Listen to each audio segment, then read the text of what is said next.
जो अपनी बीवी से तंग है उसकी इत्तला के लिए अर्ज है कि वो खुद नहीं आई थी। आप बाकायदा भंगड़े डालते हुए नाचते गाजते खुद उसे लेने गए थे।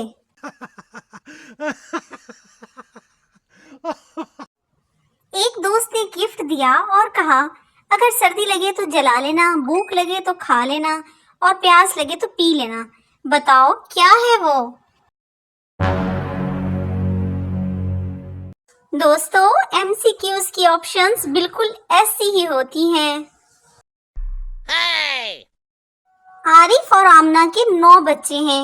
इस जुमले में फल का नाम ढूंढें। बल्ब को उर्दू में क्या कहते हैं? अभी पता चल जाना है ज़हीन लोगों का।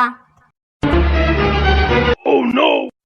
दावत में बीवी ने शौहर को 8वीं बार बिरयानी की प्लेट लाते देखा तो बोली, आपको कुछ ख्याल नहीं लोग क्या सोचेंगे आपके बारे में? नहीं बेगम, तुम इसकी फिक्र ही ना करो। शौहर ने इत्मीनान से जवाब दिया, मैं हर बार यही कहकर बिरयानी ला रहा हूँ कि मेरी बेगम मंगवा रही है। बीवी शौहर को कॉल करते हुए, कहाँ हैं आप? शौहर, एक्सीडेंट हो गया है, बाइक से गिर गया हूँ, सर से खून निकल रहा है, टांग टूट गई है। बीवी, अच्छा, लंच बॉक्स सीधा रखिएगा वरना सालन गिर जाएगा।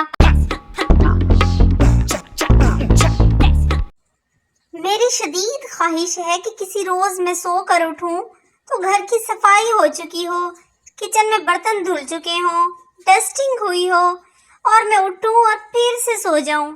हाय मेरे निके निके चा।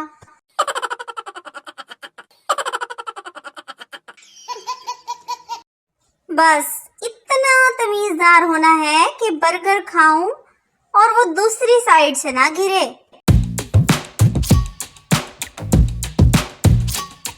मालिक मकान ने घर का किराया बढ़ा दिया है। अब हम क्या करेंगे? इतनी महंगाई में पहले ही गुजारा करना मुश्किल था, अब तो नामुमकिन होता जा रहा है। शौहर ने ये बात अपनी बीवी को बताई।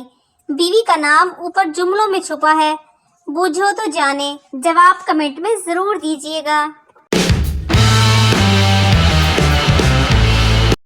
बस बहुत हुआ, आज से मैं टाइम पर सोऊंगी और टाइम पर उठूंगी।